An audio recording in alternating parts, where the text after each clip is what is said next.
estudiantes de Derecho y otras disciplinas, bienvenidos a un nuevo video. Espero que se encuentren muy bien. Bueno, esta noche vamos a hablar acerca de este dramático momento que está atravesando María Valenzuela, que nos dice que está pesando 35 kilos y tiene un amplio deseo de no morirse ahora. ¿Qué fue lo que pasó? Fue víctima de un tratamiento odontológico mal realizado, de un caso que podríamos llamar de mala praxis odontológica. Ahora vamos a ver y explicar bien lo que es la Lex Artis y un par de cuestiones técnicas que tienen que ver con el ejercicio de esta profesión.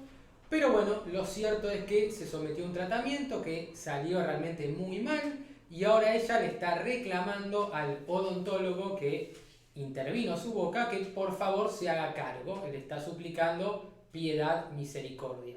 Bueno, lo cierto es que ella tiene lo que se llaman las muelas de vaca, no puede morder, no puede masticar, por lo que está como 20 minutos para ingerir cualquier tipo de alimento. Se le complica realmente a tal punto que casi no puede alimentarse y está, como les decía, pesando tan solo 35 kilos. Está realmente demacrada, muy mal, es realmente una lástima, una opinión personal, pero una actriz que para mí ha sido muy talentosa, que está pasando por una situación horrible, que no se la deseo a nadie. Y bueno, esta persona por ahora no se ha hecho cargo, tengo entendido que ha hablado desde el exterior, ha brindado alguna entrevista en televisión, pero lo cierto es que no se ha hecho cargo absolutamente de nada.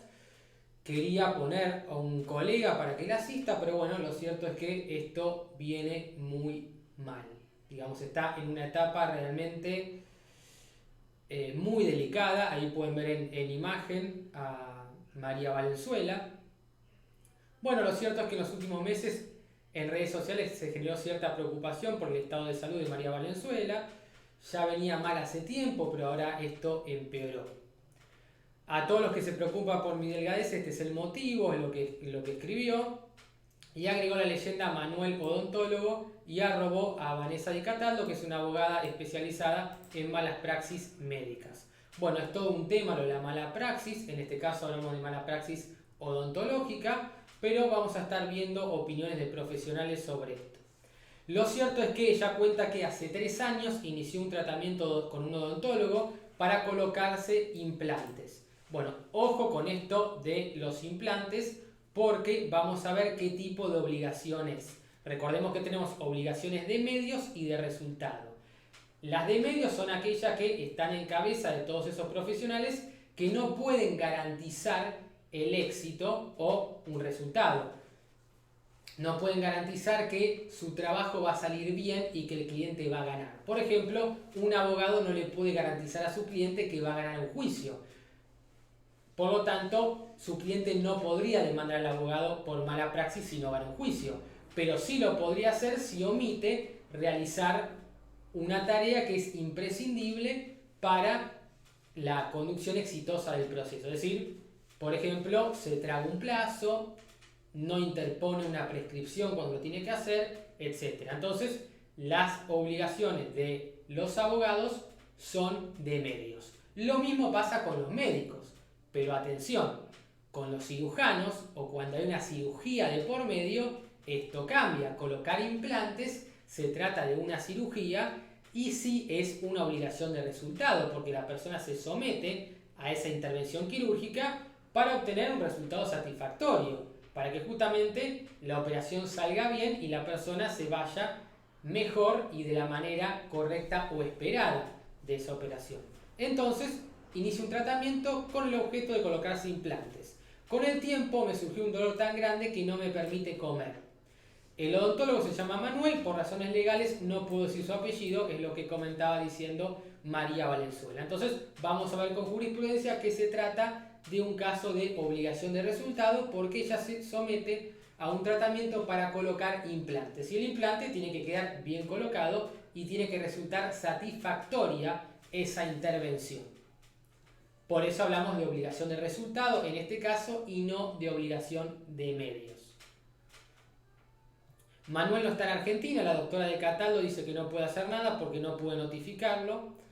y ella le dice: Manuel, estoy pesando 35 kilos y en estos 3 años ya me internaron varias veces. Manuel, te suplico que des el nombre de tu aseguradora y este infierno se termina.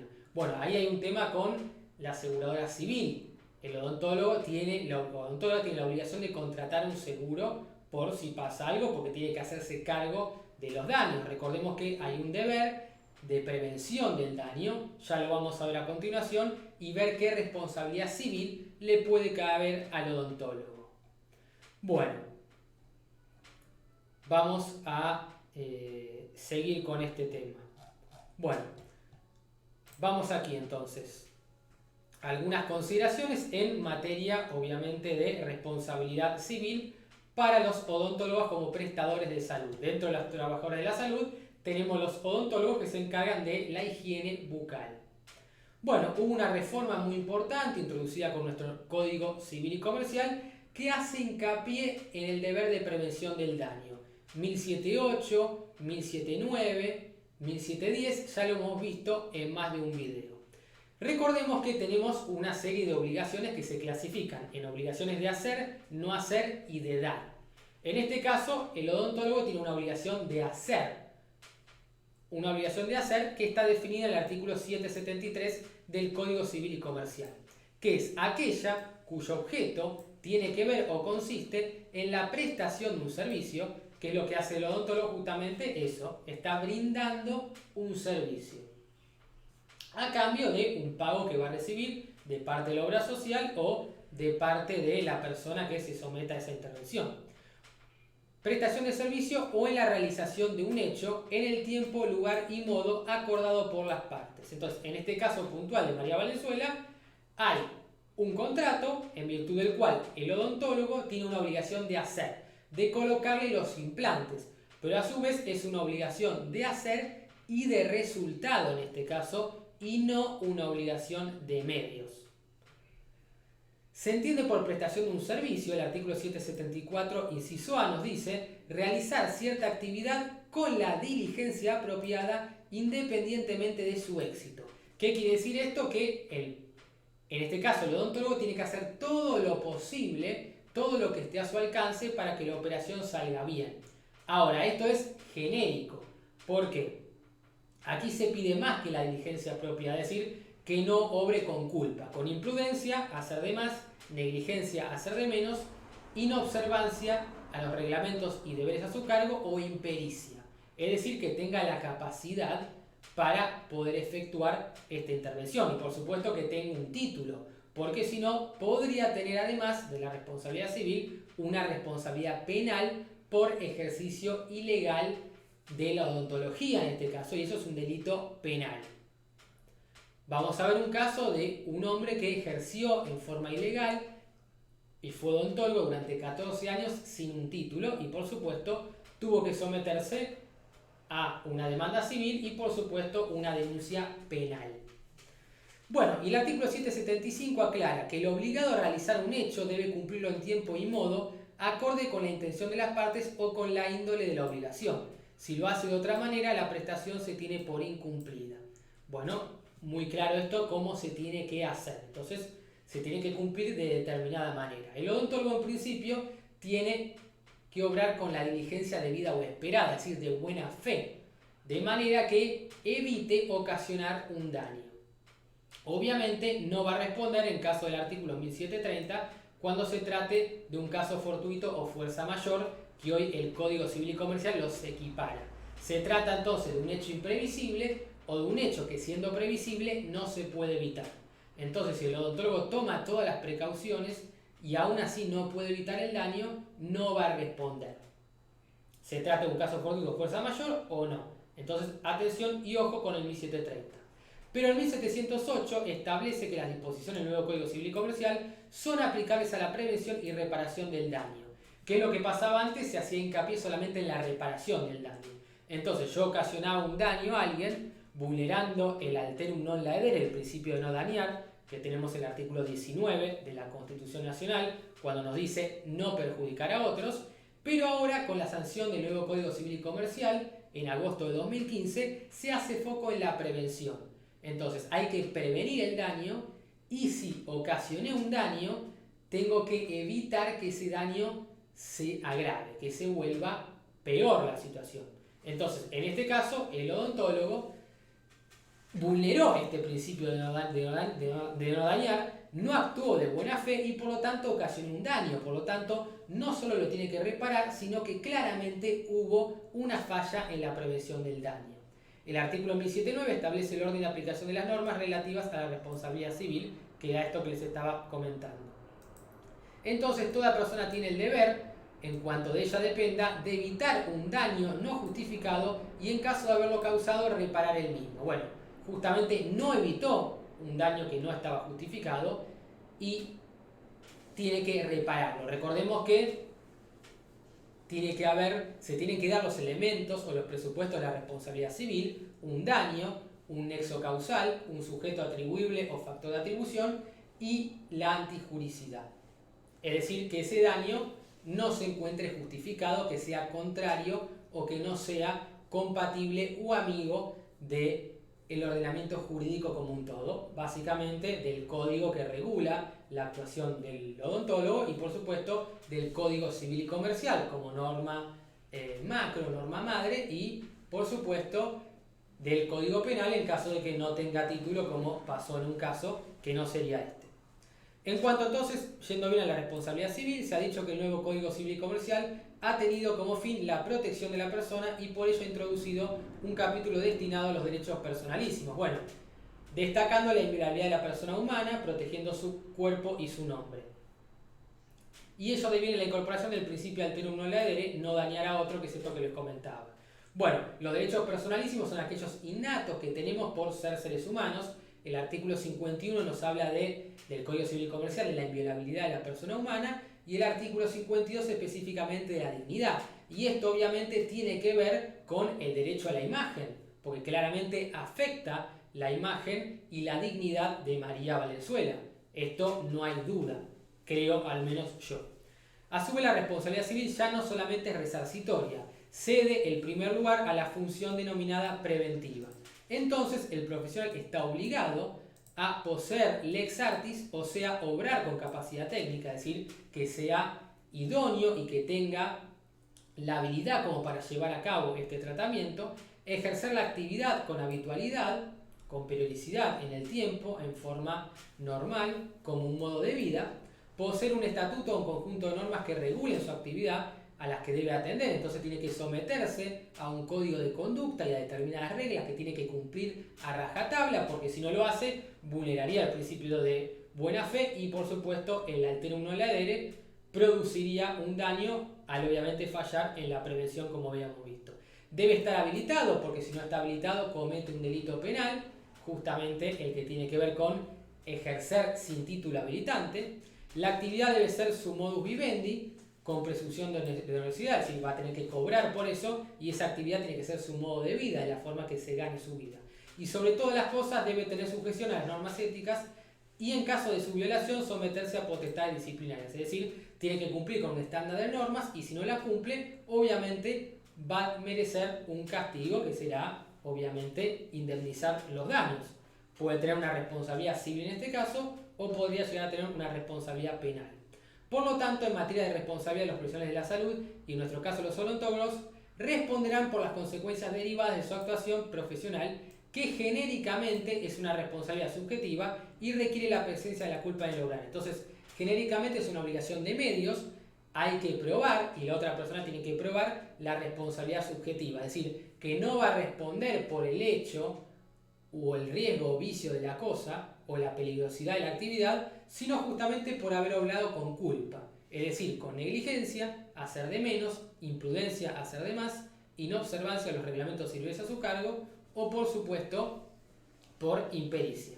Son llamadas obligaciones de medio y la culpa debe ser probada por quien la alega, es decir, 377 del Código Civil y Comercial, quien alega un hecho lo tiene que probar, por lo tanto aquí María Valenzuela lo debería probar.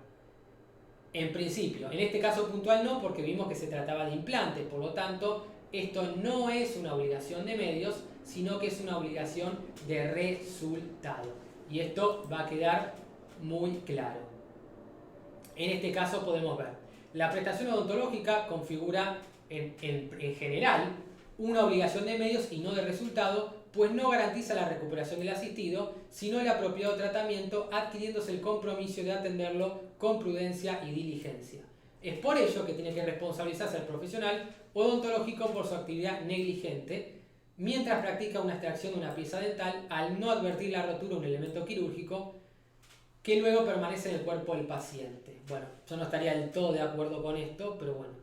La responsabilidad del profesional que interviene compromete a la obra social a la cual estaba afiliado el reclamante. Bueno, y aquí se discute el tema de la responsabilidad de la obra social. Bueno, la prestación odontológica es un servicio médico especializado en la atención y cuidado de la salud de las piezas dentarias que constituyen el aparato masticatorio. Por lo tanto, el régimen jurídico que importa la responsabilidad de los médicos en general es aplicable a los odontólogos en todo cuanto sea compatible con la índole de sus tareas. Es decir, que en principio la obligación va a ser de medios, salvo algún caso puntual. Si bien los profesionales liberales están excluidos del marco protector de la Ley de Defensa del Consumidor, porque así lo dispone el artículo 2, no ocurre lo mismo con la publicidad que se haga del ofrecimiento de los servicios profesionales.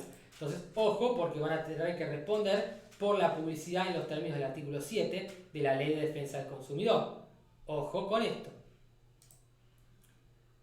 La responsabilidad atribuible, ya sea al jefe de división, director o jefe de un centro odontológico, no deviene de su calidad de garante de hecho o de otro odontólogo, sino por el hecho de haber incurrido en groseros defectos en la supervisión que no es ajena a sus tareas, toda vez que no se pueden limitar a un simple empleado administrativo. Entonces, aquí lo que nos habla es la responsabilidad de los establecimientos asistenciales, lo que llamamos responsabilidad solidaria, refleja o compartida. Importante tener en cuenta esto. El rol del odontólogo en las tareas de recuperación bucal abarca no solo la aplicación de los conocimientos para la curación de las afecciones, mediante el empleo de una amplia gama de medidas terapéuticas, sino además la denominada terapéutica preventiva como herramienta que impide el agravamiento de la enfermedad bucal o aparición de otras, y esto tiene que ver con la prevención del daño, el 1709, 1710 que veníamos viendo. Entonces, si ocasiona un daño, no lo puede agravar y tiene que aplicar la terapéutica preventiva como herramienta que impida ocasionar o agravar un daño ya existente. Si la conducta no diligente del odontólogo condujo al paciente a sufrir daños y particularmente a realizar el tratamiento con otro profesional, aunque no haya debido hacerse implantes sobre algunos de los efectuados, el vínculo de ambas partes devino en un incumplimiento de contrato. Entonces hay un incumplimiento contractual que genera un daño porque esa persona tiene que ver a otro odontólogo. Esto quedó claro a mi entender. Cualquier cosa me dice. La obligación asumida por el odontólogo en materia de implantes, esto es lo que nos importa, es el caso de María Valenzuela, es de resultado, pues el paciente se somete a dicho tratamiento en busca de un resultado, que es propio de las cirugías estéticas, según nos dice la doctora Lozano. Entonces, ojo y atención con esto. La obligación asumida por el odontólogo en materia de implantes es de resultado, porque se busca la satisfacción de un resultado concreto, de algo que se espera, obviamente. La no obtención del resultado previsto en un tratamiento odontológico no va a conducir en forma necesaria a atribuir responsabilidad al profesional, ya que el éxito se encuentra condicionado por la interacción de diversas circunstancias vinculadas con las características del paciente. Entonces, esto apunta a que no va a haber siempre una obligación por parte del odontólogo y a veces va a haber una obligación de resultado y a veces vamos a tener una obligación de medios. Esto depende de cada caso. Y aquí tenemos el caso de un falso dentista que atendió 14 años sin título, lo descubrieron por una denuncia anónima. Así que atención con esto. Y bueno, para cerrar, entonces, lex artis odontológica es el cúmulo de preceptos y reglas para tratar adecuadamente a los pacientes, mientras que la dispraxis tiene que ver con la culpa, la mala práctica por incompetencia, que va desde la falta de habilidad o experiencia, que sería justamente la impericia, la imprudencia, hacer de más, la negligencia o la inobservancia o reglamentos de deberes a su cargo. Entonces, la dispraxis tiene que ver con la culpa y la lex artis tiene que ver con un conjunto o un cúmulo de conceptos, reglas que tiene que seguir el odontólogo para tratar a sus pacientes de la forma debida o más adecuada. Así que bueno, gente, espero que les haya gustado este video y nos vemos próximamente en un nuevo caso.